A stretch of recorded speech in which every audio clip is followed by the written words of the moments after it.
Faisons déjà un premier bilan avec ce grand discours du président de la République ce matin devant les parlementaires algériens. Florian Philippot, bonsoir. Vous êtes le vice-président du Front National. Le chef de l'État a reconnu les souffrances infligées par la colonisation. Vous êtes d'accord avec ça ?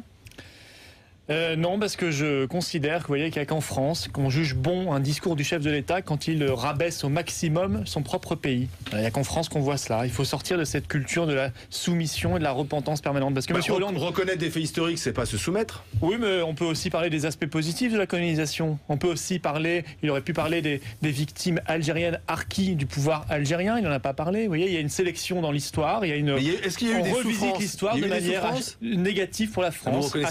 Vous reconnaissez qu'il y a des souffrances ? Évidemment qu'il y a eu des souffrances, évidemment, mais il y a eu aussi des éléments positifs. La France n'est pas un pays tout noir, l'histoire de France n'est pas toute noire. Et vous savez, quand on fait cette politique de soumission et de repentance... Il s'est pas repenti.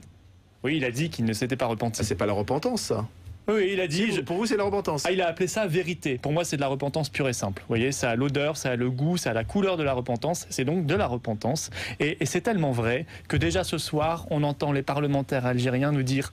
C'est bien, il nous a donné ça, maintenant on veut ça. Voilà. On veut aller encore un peu plus loin. Ça vous donne raison, c'est plutôt à minima. On l'avait annoncé, voilà. Maintenant on veut des excuses officielles de l'État français. Et ce sera la prochaine étape, si on continue sur ce toboggan à glisser vers le bas, sur le chemin de la soumission et de la repentance permanente. Non, si on veut des relations saines entre nos deux pays, soyons adultes, soyons mûrs et acceptons de regarder l'avenir. Pas tout le temps tourné vers 1830, le début de la colonisation, plutôt tourné vers 2030, ce sera beaucoup mieux. Alors l'autre volet concernait également les visas. Et François Hollande s'est engagé à faciliter les choses pour que les Algériens viennent peut-être plus facilement en France. Deuxième erreur. Dites-moi, ce discours, il est terrible. 2 erreurs, 3 erreurs avec l'économie. Parce que il veut accélérer la course aux visas. Il y a déjà quasiment 200 000 visas par an. C'est parce qu'il a dit. Il a dit je veux les donner plus vite et je veux accélérer la circulation entre nos deux pays. Pour moi, c'est faciliter encore l'immigration. Oui, enfin, c'est surtout dans quel sens ça marche.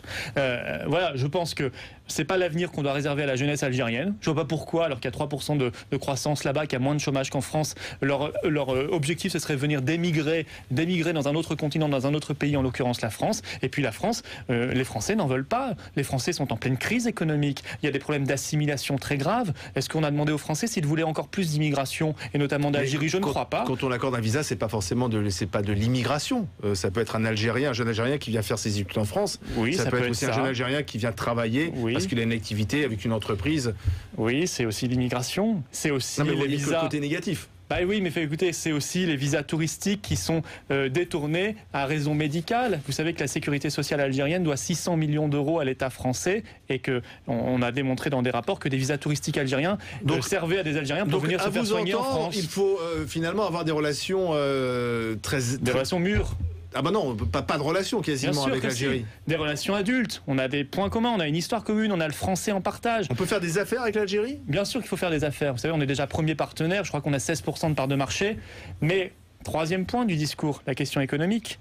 Monsieur Hollande nous dit, entre les lignes, qu'il voit l'espace algérien et maghrébin plus généralement comme un espace de délocalisation pour les industries et les services français. C'est tellement vrai que ce soir, on apprend que M. Ayrault et M. Montebourg ont signé au Maroc, cette fois-ci, un prêt de 150 millions d'euros pour aider une plateforme marocaine qui recevra des services délocalisés depuis la France. L'Association française des informaticiens râle, disant qu'il y a déjà 36 000 informaticiens en France au chômage. C'est pas une bonne nouvelle quand Renault vient s'installer en Algérie ? M. Ayrault et Montebourg accélèrent la délocalisation. On lance, nous, ce soir, une pétition en ligne sur le site du Front National pour protester contre cette mesure et mettre en place la politique de relocalisation. C'est pas une bonne nouvelle quand Renault vient s'installer en Algérie ?